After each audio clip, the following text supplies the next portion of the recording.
탑시 미스티리어스에 오신 것을 환영합니다. 저희는 여러분을 유명한 장소로 안내할 뿐만 아니라 잘 알려지지 않은 이야기들도 함께 탐험합니다.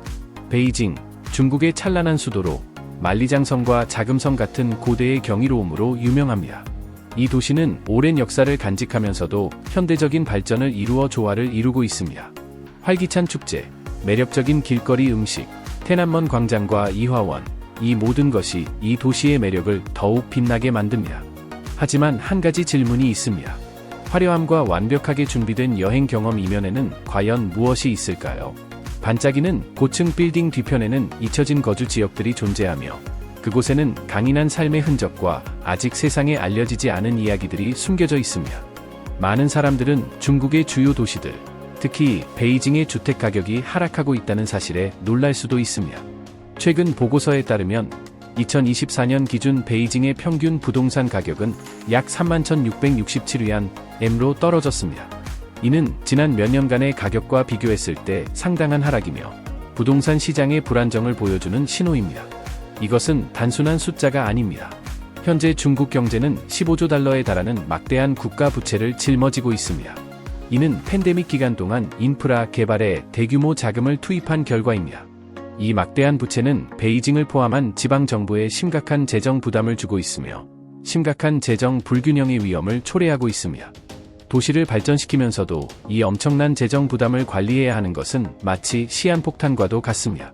이는 수백만 명의 시민들의 삶에 직접적인 영향을 미칠 수 있습니다. 전문가들은 2040년까지 신규 주택 수요가 매년 최대 20% 감소할 것으로 예상하고 있습니다. 예를 들어 베이징의 연간 주택 공급량은 약 8억M로 추정되지만 그중 상당 부분이 여전히 미분양 상태입니다. 전국적으로 보면 8억 FT에 달하는 아파트가 비어있는 상황입니다. 이는 위기에 빠진 부동산 시장의 어두운 현실을 보여줍니다. 한편 베이징 일부 지역에서는 여전히 주택 가격이 매우 높습니다. 2021년 6월 일부 지역의 주택 가격은 42,343위안에 달했습니다. 이러한 가격은 부동산 개발업자들에게는 매력적으로 보일 수 있지만 정작 많은 지역 주민들은 자신이 태어나고 자란 도시에서 집을 구입하는 것이 어려워졌습니다. 이러한 부동산 위기의 여파는 분명합니다. 많은 가정이 정부의 재개발 정책으로 인해 도심에서 밀려나고 있습니다. 그들은 학교, 병원, 직장과 먼 외곽 지역으로 이주해야 합니다. 이는 단순한 불편을 넘어 삶에 큰 변화를 가져오고 있습니다. 특히 저소득층은 더욱 심각한 상황에 놓여 있습니다. 단 5스퀘어미터의 작은 원룸이 월세 200만 위안에 달하는 경우도 있습니다. 이를 해결하기 위해 베이징 정부는 대출 이자율 인하 및 계약금 완화 등의 정책을 시행하고 있습니다. 하지만 이러한 조치들이 현재의 문제를 해결할 수 있을까요? 그 답은 여전히 불확실합니다.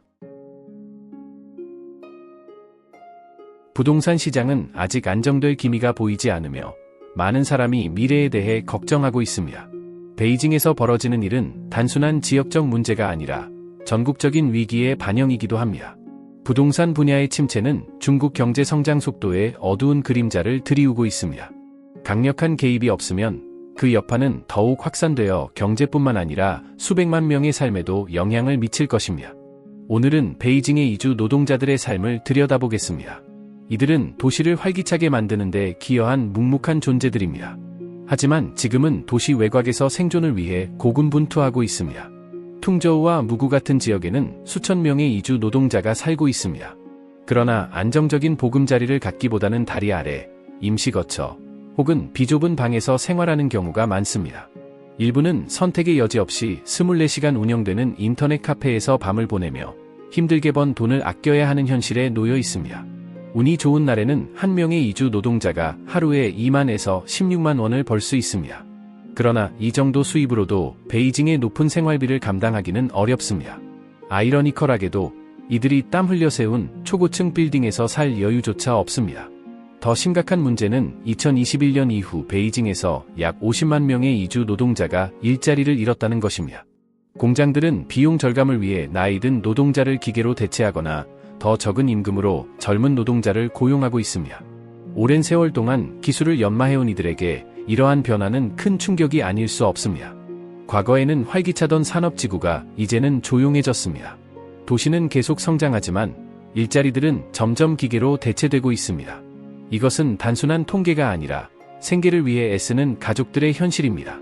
일자리를 잃으면 의료보험과 연금 같은 필수적인 복지 혜택도 사라집니다. 그 결과 많은 노동자가 어려움에 처했을 때 의지할 안전망 없이 살아가야 합니다. 베이징의 이주 노동자들이 겪는 어려움은 이 도시만의 문제가 아닙니다. 이는 급속한 도시화와 경제 성장의 진정한 대가를 보여주는 사례입니다. 이들은 베이징을 오늘날의 모습으로 만든 주역들입니다. 단순한 생존이 아니라 존엄성과 안정적인 삶을 누릴 권리가 있습니다. 개발과 공정성 사이의 균형을 맞출 방법이 있을까요? 베이징에서 아직 들려주지 않은 이야기들을 함께 논의하며 더 깊이 탐구해봅시다. 한번 생각해 보십시오. 한편으로는 인구가 고령화되고 있지만 경제와 기술 발전으로 빠르게 변화하는 도시에서 이들이 일자리를 찾지 못한다면 어떤 일이 벌어지겠습니까? 숫자는 단순한 데이터가 아니라 그 뒤에는 점점 더 치열해지는 노동시장에서 생존하기 위해 힘겹게 싸우는 사람들의 이야기가 담겨 있습니다. 2024년 기준 중국에서 9,400만 명 이상의 60세 이상 인구가 여전히 일하고 있습니다. 이는 전체 노동력의 12.8%를 차지합니다. 이 수치는 많은 고령자에게 은퇴가 현실적인 선택지가 아님을 보여줍니다. 그들은 단순히 생계를 유지하기 위해서뿐만 아니라 가족을 부양하기 위해서도 계속해서 일해야 합니다. 이들이 노동시장을 떠날 수 없는 주요 원인은 다음과 같습니다. 생활비 상승, 연금 제도와 각종 보조금의 한계, 자녀 및 손주에 대한 경제적 지원 부담. 그러나 이 연령대에서 일자리를 찾는 것은 결코 쉬운 일이 아닙니다. 많은 기업이 젊은 노동자를 선호하는데 이는 그들이 기술 변화에 더 쉽게 적응할 수 있기 때문입니다. 그 결과 많은 고령 노동자는 낮은 임금의 일자리나 육체적으로 힘든 노동을 해야만 생계를 유지할 수 있습니다. 한편 고령 노동자들은 계속해서 사회에 기여하고 싶어 하지만 나이에 대한 편견과 같은 여러 장벽에 부딪히고 있습니다. 한번 상상해 보십시오. 당신이 62세이고 수십 년의 경력을 가지고 있음에도 불구하고 단지 너무 나이가 많다는 이유로 채용이 거부된다면 어떨까요? 이는 단순한 불공정이 아니라 사회적으로도 엄청난 인재 낭비입니다. 반면 젊은 세대 역시 수많은 어려움에 직면해 있습니다. 집값 상승, 불안정한 일자리, 그리고 치열한 경쟁으로 인해 많은 청년이 탕핑을 선택하고 있습니다. 이는 사회의 기대를 거부하고 최소한의 삶을 유지하며 경쟁에서 벗어나려는 움직임입니다. 이처럼 노동시장에서는 두 세대가 서로 다른 방식으로 생존을 위해 싸우고 있습니다.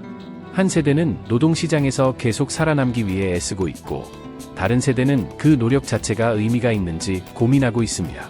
고령 노동자가 직면한 도전은 단순한 통계 수치가 아니라 가족, 지역사회, 그리고 경제에 직접적인 영향을 미치는 현실적인 문제입니다.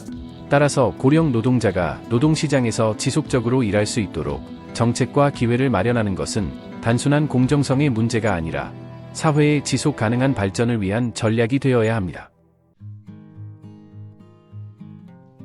몸전웁기, 운동은 단순한 일시적 유행이 아니라 사회와 경제의 압박에 지친 사람들이 조용히 일으킨 혁명입니다.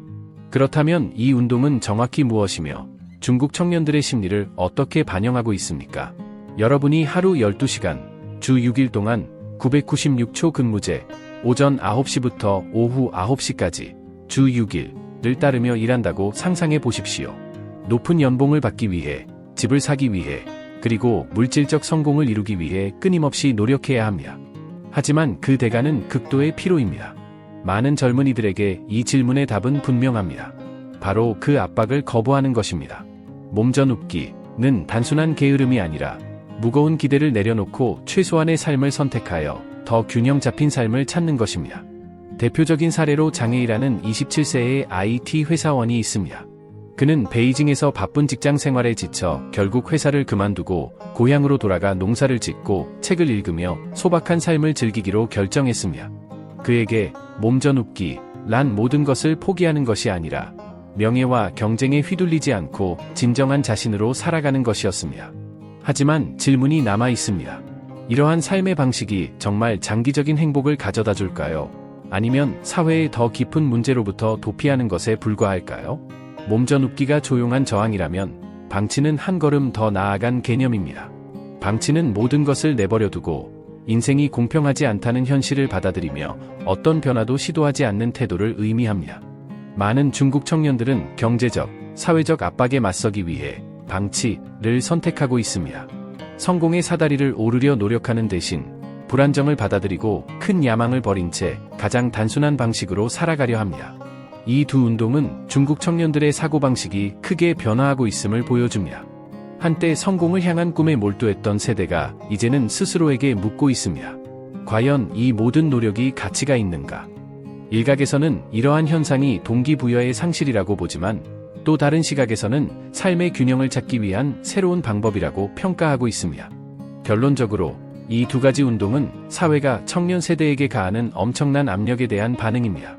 여기서 중요한 질문이 생깁니다.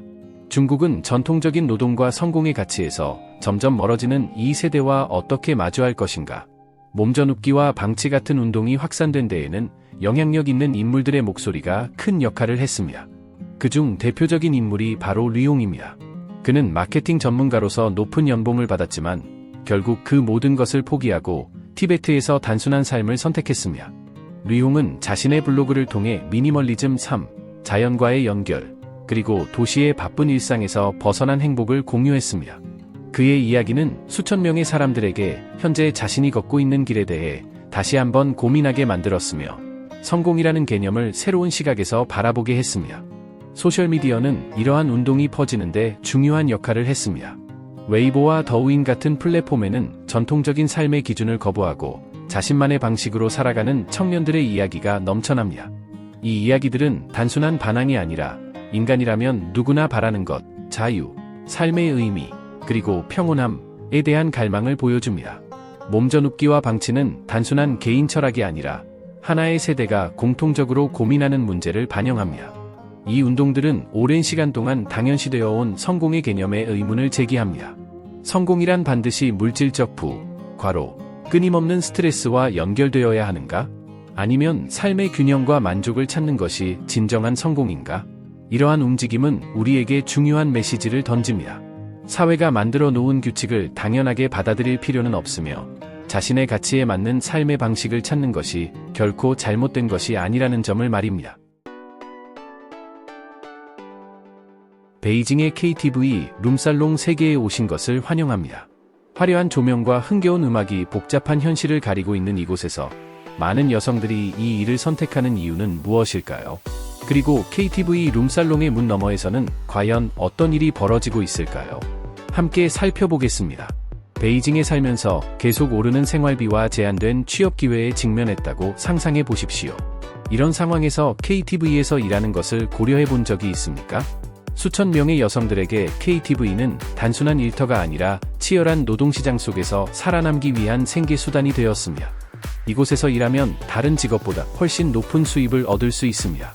실제로 일부 여성들은 한 달에 380만 원까지 벌 수 있으며 이 돈은 생계를 유지할 뿐만 아니라 고향에 있는 가족을 부양하는 데에도 큰 도움이 됩니다. 그러나 사회적 편견으로 인해 많은 여성들이 이 직업을 숨길 수밖에 없습니다. 모두가 KTV 일을 단순한 임시직으로 생각하는 것은 아닙니다. 일부에게는 오히려 벗어나기 어려운 덫이 되기도 합니다. 네온사인이 반짝이는 무대 뒤에서는 일부 KTV가 다른 활동을 가리기 위한 가면 역할을 하고 있습니다. 이곳에서 일하는 여성들은 더 높은 급여를 받기 위해 단순한 노래 서비스 외의 요구를 감당해야 하는 압박을 받기도 합니다. 이러한 현실은 중국 여성들만의 문제가 아닙니다. 러시아, 우크라이나 및 동유럽 출신 여성들도 점점 더 이 산업에 유입되고 있습니다. 이들은 더 나은 기회를 찾아 중국에 왔지만 많은 경우 비슷한 상황에 놓이게 됩니다. 베이징의 교통체증은 단순히 불편을 초래하는 것에서 그치지 않고 심각한 위험 요소이기도 합니다. 베이징에서는 교통사고로 인한 사망률이 차량 10만 대당 36건에 달하는데 이는 미국보다 2배 이상 높은 수치입니다. 교통 문제는 단순한 이동의 불편함을 넘어 안전, 환경, 그리고 시민들의 삶의 질에 직접적인 영향을 미칩니다. 이에 따라 베이징 당국은 다양한 대책을 시행하고 있지만 과연 이러한 노력만으로 문제가 완전히 해결될 수 있을까요? 교통체증은 단순한 불편함을 넘어 운전자의 부주의, 과속, 그리고 잦은 사고로 이어집니다. 특히 보행자와 자전거 이용자들에게는 더욱 위험합니다. 좁은 도로, 허술한 교통법규 관리, 성급한 운전 습관 등이 복합적으로 작용하면서 도심에서의 이동이 그 어느 때보다 위험해지고 있습니다. 그러나 교통체증은 단순한 불편함 이상의 문제입니다. 이는 도시화가 가져온 더 깊은 구조적 문제를 반영하는 현상이기도 합니다. 도시가 계속 확장됨에 따라 교통 인프라에 대한 수요는 급격히 증가하고 있습니다. 단기적인 해결책만으로는 문제를 완전히 해소하기 어렵습니다. 베이징이 필요한 것은 보다 과감하고 혁신적인 전략을 통해 교통 위기의 근본적인 원인을 해결하는 것입니다. 폭력이 증가하면서 사회 안전이 심각한 문제로 떠오르고 있습니다. 학교 근처에서 발생한 충격적인 사건부터 극심한 사회적 압력까지 이 모든 요소가 시민들에게 큰 불안을 초래하고 있습니다. 과거에는 안전한 공간으로 여겨졌던 직장과 학교조차도 이제는 충격적인 공격 사건이 발생하는 위험 지역이 되고 있습니다. 이러한 사건들은 단순한 개인의 문제를 넘어 사회 전반에 걸쳐 불안을 확산시키고 있으며 동시에 현재 보안 시스템의 취약점을 여실히 드러내고 있습니다. 이에 따라 정부는 공공안전 강화를 위한 정책을 추진하며 지역사회에서의 보안 감시를 강화하고 정신건강 지원 서비스를 확대하는 등 폭력 발생 가능성을 줄이기 위한 노력을 기울이고 있습니다. 하지만 정부 차원의 대책만으로는 충분하지 않습니다. 주민들 또한 지역사회의 결속력을 높이고 공동체 차원의 지원 시스템을 구축하려는 노력을 강화하고 있습니다. 모든 이러한 시도들은 보다 안전하고 지속 가능한 도시 환경을 만드는 것을 목표로 하고 있습니다. 그러나 문제는 단순히 폭력 사건에 그치지 않습니다. 주택 위기, 경제적 불안정, 사회적 소외 계층의 증가, 그리고 지속적인 사회적 압력은 대도시 생활을 더욱 복잡하게 만들고 있습니다. 이러한 문제는 비단 베이징만의 것이 아니라 전 세계 많은 도시들이 직면한 공통된 과제입니다. 근본적인 해결책은 단기적인 대응책이 아닌 구조적 변화를 통해 이루어져야 합니다. 양질의 일자리 창출, 탄탄한 사회 안전망 구축, 효과적인 도시 계획 수립 등이 필수적입니다. 우리는 지금도 변화의 한가운데에 있으며 아직도 밝혀지지 않은 수많은 이야기들이 존재합니다. 앞으로도 우리가 살아가는 세상의 진실을 함께 탐구해 나갑시다.